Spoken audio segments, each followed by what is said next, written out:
எனக்கு ஏற்பட்ட ஆபத்துக்கு காரணம் யாருன்னு தெரியும். உங்க ஃபேவரட் சீரியல்ஸ் இனி டிவிக்கு முன்பே சன் நெக்ஸ்ட் ஆப்ல.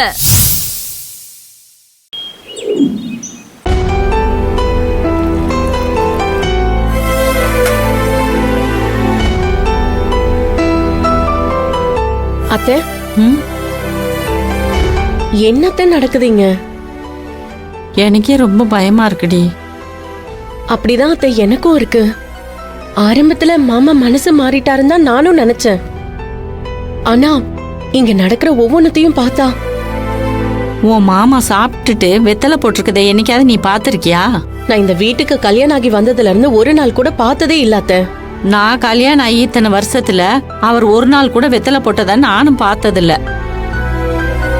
அப்ப அந்த மனுஷன் எல்லாத்தையும் திட்டம் போட்டுதான் பண்றாராடி? ஒண்ணுமே புரியல அத்தை. ஒரே குழப்பமா இருக்கு. உன் மாமாக்கு பிடிக்கலன்னா பிடிக்கல, அவ்வளவுதான். அவங்க இருக்க பக்கம் கூட திரும்பி பார்க்க மாட்டாரு.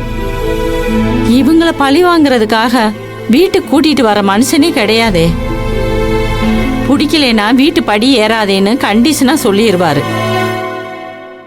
என்னால இவர் மாறிட்டாருன்னு நம்பவும் முடியல, நம்பாம இருக்கவும் முடியல.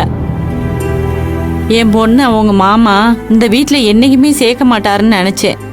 ஆனா அவரே வீடு தேடி போய் கூட்டிட்டு வந்தாருன்னு நினைக்கிறப்போ அதிசயமா இருக்குடி.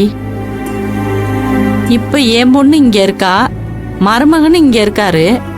அவங்களுக்கு நல்லபடியா தலை தீபாவளி முடிச்சு அனுப்பிச்சு வச்சா திரும்பவும் இந்த குடும்பம் ஒண்ணு சேர்ந்துருண்டி. அதுக்காக தான் பல்ல கடிச்சுக்கிட்டு எல்லாத்தையும் பொறுமையா பாத்துக்கிட்டு இருக்கேன். ஆனா தப்பு எது நடந்துருமோன்னு ரொம்ப பயமா இருக்கு. என்னம்மா மாப்பிள்ள என்ன சொல்றாரு?